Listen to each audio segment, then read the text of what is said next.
నా పేరు ముళ్ళపూడి కోటేశ్వరరావు అండి. నా వయసు 80 సంవత్సరాలు.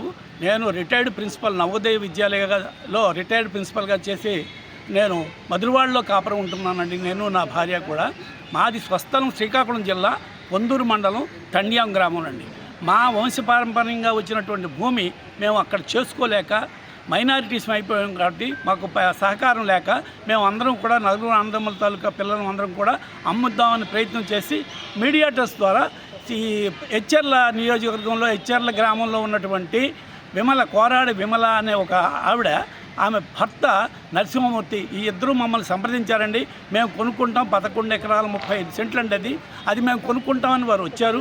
అయితే సరే వాళ్ళకి మాకు టర్మ్స్ కుదిరాయి, మీరు కొనుక్కోండి, కానీ 6 నెలల్లో మాకు రిజిస్ట్రేషన్ చేయాలి, 6 నెలల్లో మాకు పిల్లల పెళ్ళిళ్ళు ఉన్నాయి, అవి రిజిస్ట్రేషన్ చేసుకోకపోతే మేము చాలా ఇబ్బంది పడిపోతామని అప్పుడే అన్నాం. కానీ రిజిస్ట్రేషన్ చేసుకుంటామండి తప్పకుండా అన్నారు. కానీ ఆనాటి నుంచి సుమారుగా 1.5 ఇయర్ మమ్మల్ని తిప్పి నానా బాధలు పెట్టి రిజిస్ట్రేషన్ చేయించుకోకుండా ఇష్టం వచ్చినట్టుగా మాట్లాడి మేము ఇష్టం వచ్చినట్టు మాకు అగ్రిమెంట్ ఉందండి, మేము అగ్రిమెంట్ కూడా రిజిస్ట్రేషన్ అవ్వలేదండి.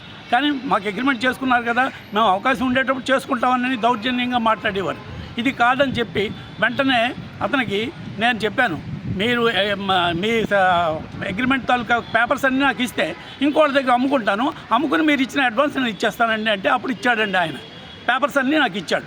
ఇచ్చిన తర్వాత నేను రెండో పార్టీకి అమ్ముకున్నానండి.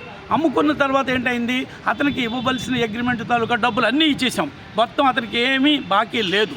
అయినప్పటికీ ఇంకా నేను డబ్బులు ఇవ్వాలని చెప్పి దౌర్జన్యంగా అతనికి అమ్మలేదన్న కక్షతో నాకు ఇంకా డబ్బులు రావాలన్నది పెట్టుకుని నేను ఈ మధ్య మొన్న 26వ తారీఖు సిఎంఆర్ ఫంక్షన్ హాల్లో మా మనవరాలు ఎంగేజ్మెంట్కి వస్తే అక్కడికి విమల, ఆమె భర్త నరసింహమూర్తి ఇద్దరు కలిసి వచ్చి నన్ను కొట్టి దుర్భాషలాడి పిల్టు పట్టుకుని తోసేసి నానా బీభత్సం చేశారండి.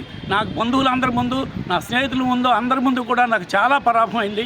పోలీస్ వ్యవస్థని నాకు ఇది సాల్వ్ కాదని చెప్పి వెంటనే నేను ఆన్లైన్లో పెట్టానండి.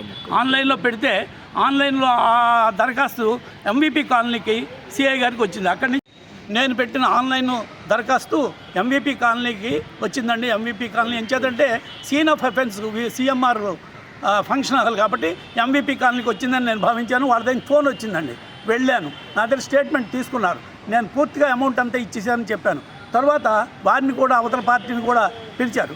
ఈ సిఎంఆర్ ఫంక్షన్ హాల్లో నన్ను కొట్టడం, చాలా అన్యాయంగా కొట్టడం, బీభత్సంగా మాట్లాడడం, నా కోడల్ని లంజకూతుర అని తిట్టడం, ఇన్ని చేస్తుంటే మేము అప్పుడు భయపడిపోయి వెంటనే మా కోడలు కారు ఎక్కించి నన్ను తీసుకువెళ్ళిపోయిందండి.